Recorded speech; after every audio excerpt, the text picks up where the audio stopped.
Hello' everyone, আজি যিহেতু Sunday হয়, ছানডেৰ দিনটো এনেই বৰবাদ কৰিব ভাল নালাগে। সেয়েহে ছানডেৰ দিনা আমি প্ৰায় ফুৰিবলৈ ওলাই আহোঁ আৰু আজিও আমি অলপ ফুৰিবলৈ ওলাই আহিলোঁ। কাৰণ বাকীকেইদিন সকলোৱে নিজৰ কামত ব্যস্ত হৈ থাকে।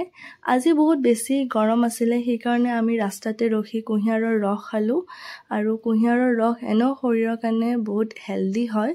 দেন কুঁহিয়াৰৰ ৰস খাই আমি আমাৰ ডেষ্টিনেশ্যনলৈ আগবাঢ়িলোঁ আৰু আজি আমি আহিছোঁ মিৰ্জাত থকা এখন সুন্দৰ ৰিজৰ্টলৈ আৰু এই ৰিজৰ্টখনৰ নাম হৈছে ব'গেনভেলিয়া ৰিট্ৰিট এণ্ড স্পা। খুবেই ধুনীয়া হয়। আমি আমাৰ লাঞ্চ অৰ্ডাৰ কৰিলোঁ আৰু প্ৰায় আধা ঘণ্টামান পিছত আমাৰ লাঞ্চ আহি গ'ল। দেন আমি আমাৰ লাঞ্চ উপভোগ কৰিলোঁ আৰু খানা খুবেই বেছি টেষ্টি আছিলে। আৰু খানা আমি খাই উঠাৰ পিছত এনেই অলপ ৰিজৰ্টখনৰ আশে পাশে ফুৰিলোঁ। বতৰটো তেতিয়া অলপ ডাৱৰীয়া হৈ আছিলে আৰু বতাহো দি আছিলে আৰু যিহেতু আমাৰ বাৰ বিয়া আহি আছে, সেইকাৰণে আমি এটা সৰুকৈ চেলিব্ৰেশ্যন কৰিলোঁ কেক কাটি। আৰু বতৰটো যিহেতু অলপ ডাৱৰীয়া হৈ আছিলে আৰু পিছত বৰষুণ দিও দিলে।